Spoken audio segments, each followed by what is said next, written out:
Good morning बच्चों आप पढ़ रहे हैं आपका दूसरा चैप्टर रेशों से वस्त्र तक।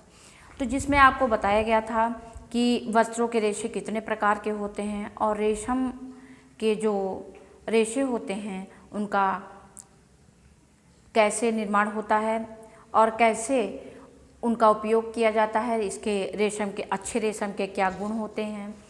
और आज आपको बताया जाएगा कि भेड़ से हम जब ऊन प्राप्त करते हैं, यानी भेड़ के जब हम बाल निकालते हैं तो उसे हम एक स्वेटर बनाने तक किन किन प्रक्रियाओं से गुजरते हैं। तो बच्चों सबसे पहले यदि स्वेटर बनाने के लिए, ऊनी वस्त्र बनाने के लिए ऊन की आवश्यकता होती है तो हम उन प्रजातियों की भेड़ों से ऊन प्राप्त करते हैं जिनके ऊन की गुणवत्ता अच्छी होती है।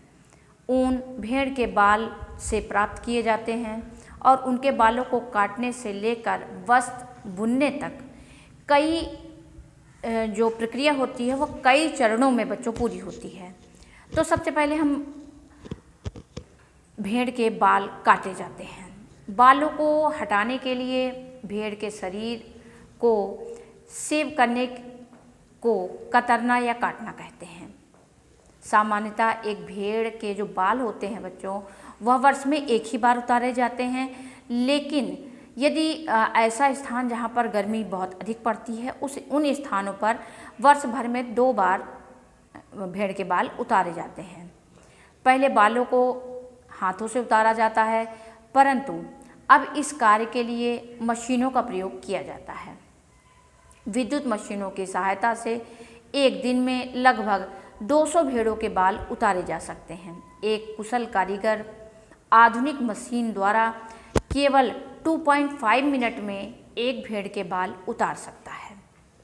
उसके बाद बच्चों जब भेड़ के बाल उतार लिए जाते हैं तो उसका श्रेणीकरण किया जाता है। श्रेणीकरण करने का मतलब है कि बालों से धागे बनाने से पहले उसको जो रेशे खरीदे गए हैं उन रेशों की लंबाई, गुणवत्ता, मजबूती, रंग आदि को देखा जाता है।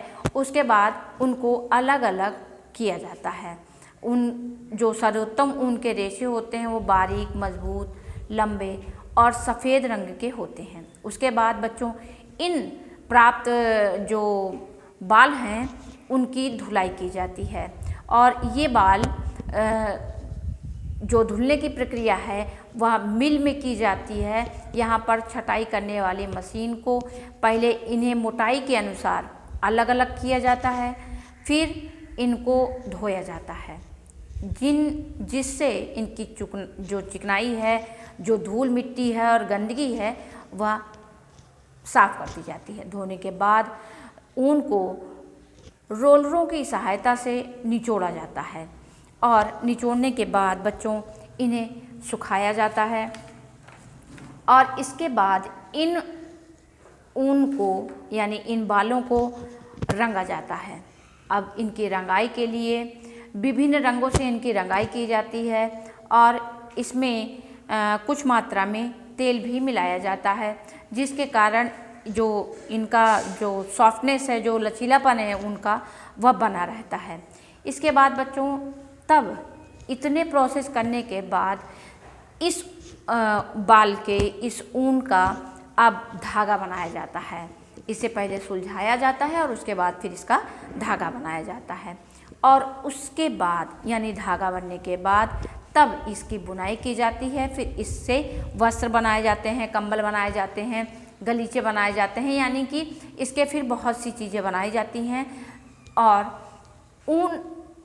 ऊन को आप किस प्रकार पहचानेंगे कि यह ऊन अच्छा है या सही है या नहीं है।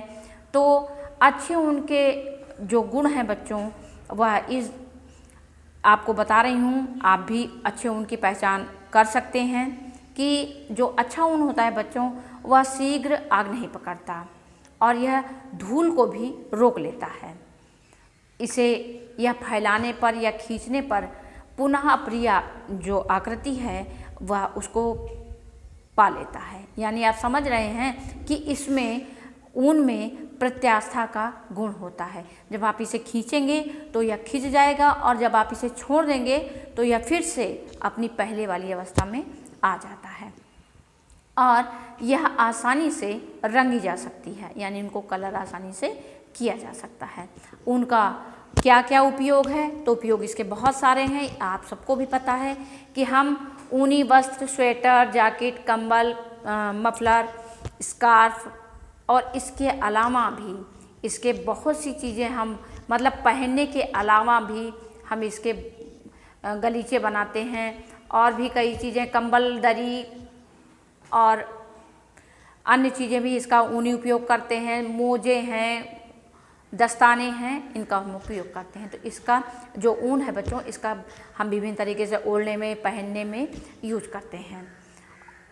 और बच्चों ये चैप्टर आपका कंप्लीट हो गया है कि इसमें आपको बताया गया कि रेशे कितने प्रकार के होते हैं और आपको सभी रेशों के बारे में अच्छे से जानकारी दी गई। कौन सा रेशा, चाहे वो ऊनी रेशा हो या फिर रेशम का रेशा हो, कौन सा उत्तम होता है, यह भी आपको बताया गया। आप इस चैप्टर को अच्छे से पढ़ लेंगे और इसके क्वेश्चन आंसर आपको भेजे जाएंगे और आप इसे अपनी कॉपी में उतार लीजिएगा।